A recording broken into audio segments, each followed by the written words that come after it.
Pagbasa mula sa aklat ni Propeta Jeremias.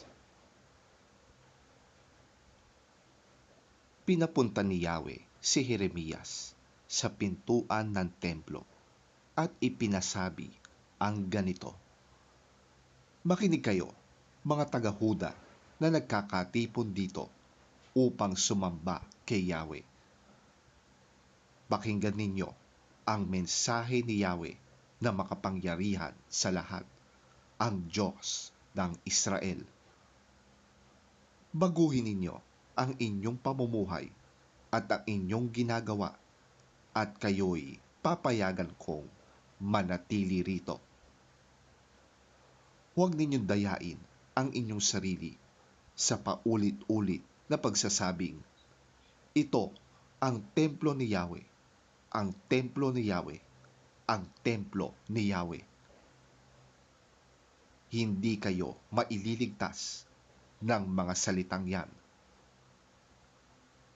Magbagong buhay na kayo at iwan na ang dati ninyong ginagawa. Maging makatarungan kayo sa isa't isa. Huwag ninyong aapihin ang mga dayuhan, mga ulila at mga balo.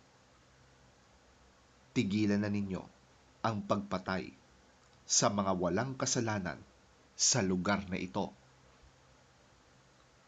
Talikdan na ninyo ang pagsamba sa mga Diyos-Diyosan, sapagkat ito ang magiging dahilan ng inyong kapahamakan.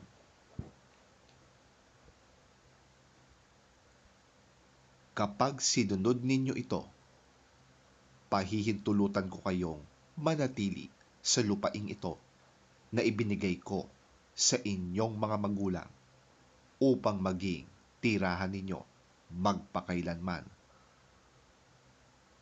Bakit kayo nagtitiwala sa mga salitang walang kabuluhan? Nagnanakaw kayo, pumapatay, nangangalunya, nanunumpa sa hindi katotohanan, naghahandog kay Baal, at sumasamba sa mga Diyos-Diyosang hindi ninyo nakikilala. Ginawa ninyo ang aking kinamumuhian at pagkatapos haharap kayo sa akin, sa aking templo, at sasabihin ninyo, ligtas kami rito. Bakit? Ang tahanan bang ito'y mukhang lungga ng mga magnanakaw? Nakikita ko ang ginagawa ninyo. Akong si Yahweh ang nagsasabi nito.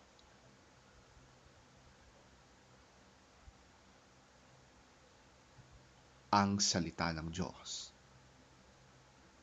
Salamat sa Diyos.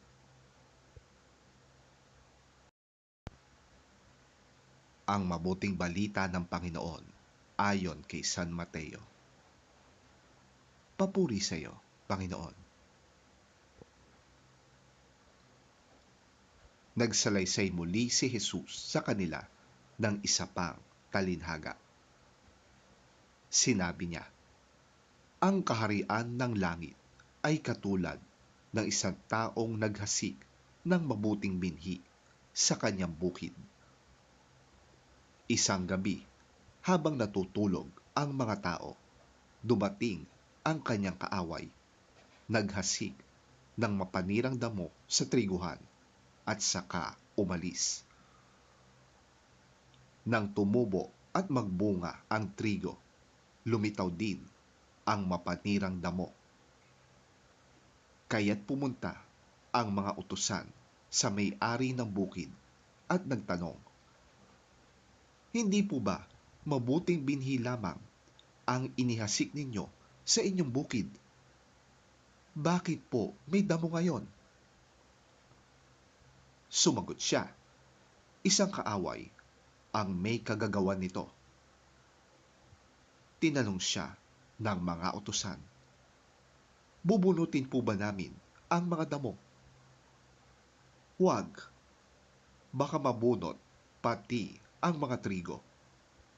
Sagot niya, hayaan na lamang ninyong lumago kapwa ang damo at ang trigo hanggang sa anihan.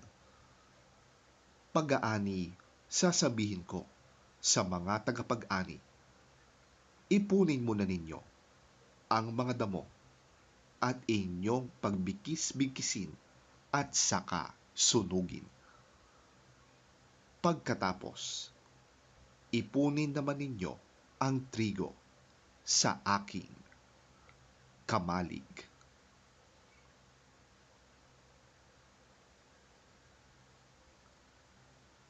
Ang mabuting balita ng ating Panginoon. Pinupuri ka namin, Panginoong Hesukristo.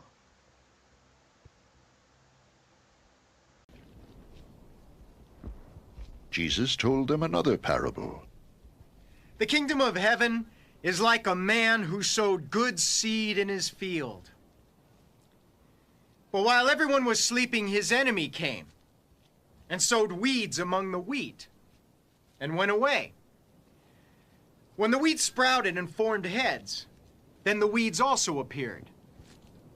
The owner's servants came to him and said, Sir, didn't you sow good seed in your field? Where then did the weeds come from? An enemy did this, he replied.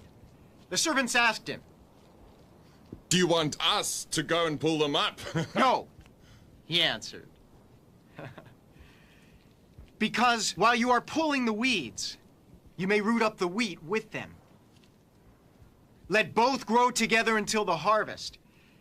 At that time I will tell the harvesters, first collect the weeds and tie them in bundles to be burned. Then gather the wheat and bring it into my barn.